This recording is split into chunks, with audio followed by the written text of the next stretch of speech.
नमस्कार, clean news Bihar में आप सभी श्रोताओं का स्वागत है। पशुपति पारस ने भंग की सभी पुरानी कमेटी, नई राष्ट्रीय कार्यकारिणी का किया गठन। लोक जनशक्ति पार्टी में विवाद फिलहाल शांत होता नहीं दिख रहा है। एलजेपी के पारस गुट के अध्यक्ष पशुपति पारस ने राष्ट्रीय कार्यकारिणी समेत सभी राष्ट्रीय और प्रदेश स्तर की समितियां प्रकोष्ठ को भंग कर दिया है।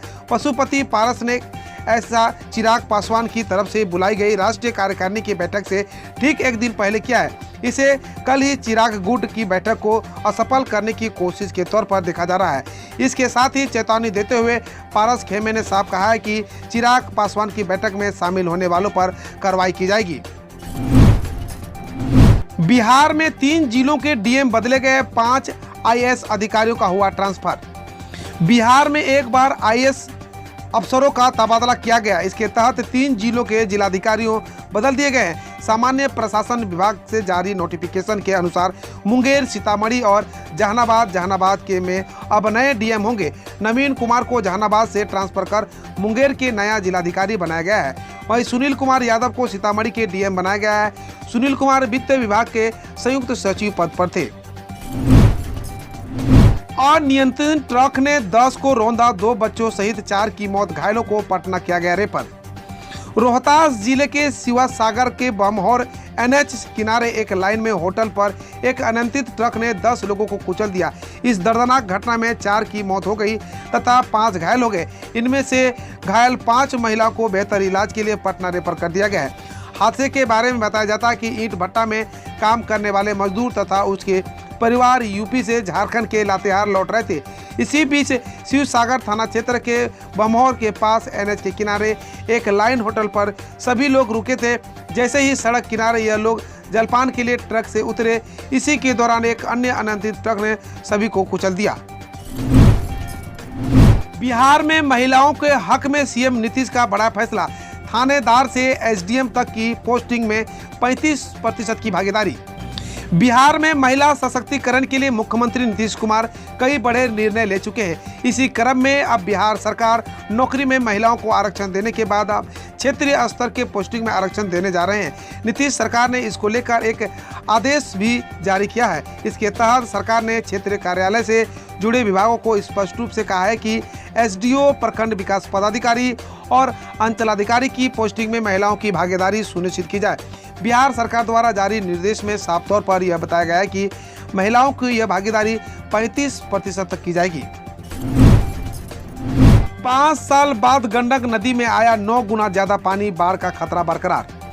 नेपाल और बिहार में लगातार हो रही बारिश के कारण गंडक नदी में बाढ़ जैसे हालात बने हुए हैं। चंपारण के कई इलाकों में बाढ़ का पानी फैल गया है। नेपाल में हो रही भारी वर्षा की वजह से गंडक बराज से लगातार पानी की डिस्चार्ज किया जा रहा है। इधर बिहार के सीतामढ़ी, चंपारण व सटे अन्य जिलों में बाढ़ के खतरे को देखते हुए बिहार सरकार अलर्ट मोड पर है। जल संसाधन विभाग के मुताबिक गंडक नदी के बांध में कई जगहों पर हो रहे रिसाव को ठीक कर लिया गया है। बाढ़ के बढ़ते खतरे को देख जल संसाधन विभाग ने ड्रोन से तटबंधों की निगरानी करने का फैसला किया है। जल संसाधन मंत्री संजय झा ने कहा कि नेपाल में भारी बारिश के कारण जून महीने में ही बिहार में बाढ़ जैसी स्थिति उत्पन्न हो गई है।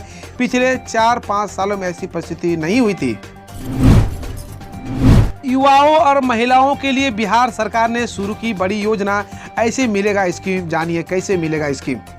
बिहार में युवाओं और महिलाओं के उद्यमी बनाने और आगे बढ़ाने के लिए मुख्यमंत्री नीतीश कुमार ने सीएम महिला उद्यमी एवं मुख्यमंत्री युवा उद्यमी योजना का शुभारंभ किया है। मुख्यमंत्री ने उद्योग विभाग द्वारा तैयार किए गए नए पोर्टल को लोकार्पण किया है।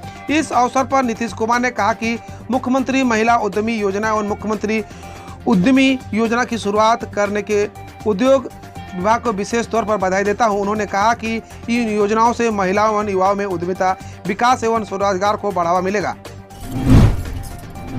मोतिहारी में ट्रिपल मर्डर, गला दबाकर मां, बेटा और बेटी की हत्या, संपत्ति विवाद में वारदात को दिया अंजाम। पूर्वी चंपारण के मधुबन थाना के बहुआरा भान गांव में जमीन के हिस्से के विवाद में शुक्रवार की सुबह एक महिला व उसके 2 मासूम बच्चे की गला दबाकर हत्या कर दी गई। तीनों के शवों को बोरे में रखकर गायब करने का प्रयास किया जा रहा था। इसी बीच मृतक के भाई के पहुंच जाने से मामले का खुलासा हो गया। तीनों के गले पर किसी चीज से जकड़े जाने का काला निशान पाया गया है। मृतकों की पहचान बहुआरा भान गांव के धर्मेंद्र भगत की पत्नी धर्मशिला देवी 28 वर्ष, पुत्री काजल कुमारी 7 वर्ष व पुत्र हिमांशु कुमार 4 वर्ष के रूप में की गई है।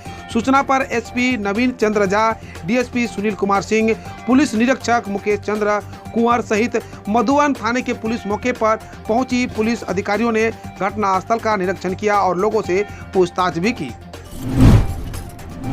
बीएसईबी ने 10वीं और 12वीं कंपार्टमेंटल परीक्षा रिजल्ट का लिंक एक्टिव किया। बिहार विद्यालय परीक्षा समिति 10वीं और 12वीं कंपार्टमेंटल परीक्षा के नतीजे शुक्रवार को घोषित करने के बाद आज रिजल्ट का लिंक एक्टिवेट कर दिया है। बिहार बोर्ड मैट्रिक या इंटर कंपार्टमेंटल परीक्षा 2021 के लिए आवेदन फॉर्म जमा करने वाले अभ्यर्थी अब अपना रिजल्ट बिहार बोर्ड रिजल्ट की वेबसाइट result.bihar.boardonline.com पर चेक कर सकते हैं। बिहार बोर्ड ने कंपार्टमेंटल वाले 2 लाख छात्रों को ग्रेस देकर किया पास। बिहार विद्यालय परीक्षा समिति पटना ने बिहार बोर्ड 10वीं कंपार्टमेंटल और 12वीं कंपार्टमेंटल परीक्षा के करीब 2 लाख छात्रों को पास कर दिया है।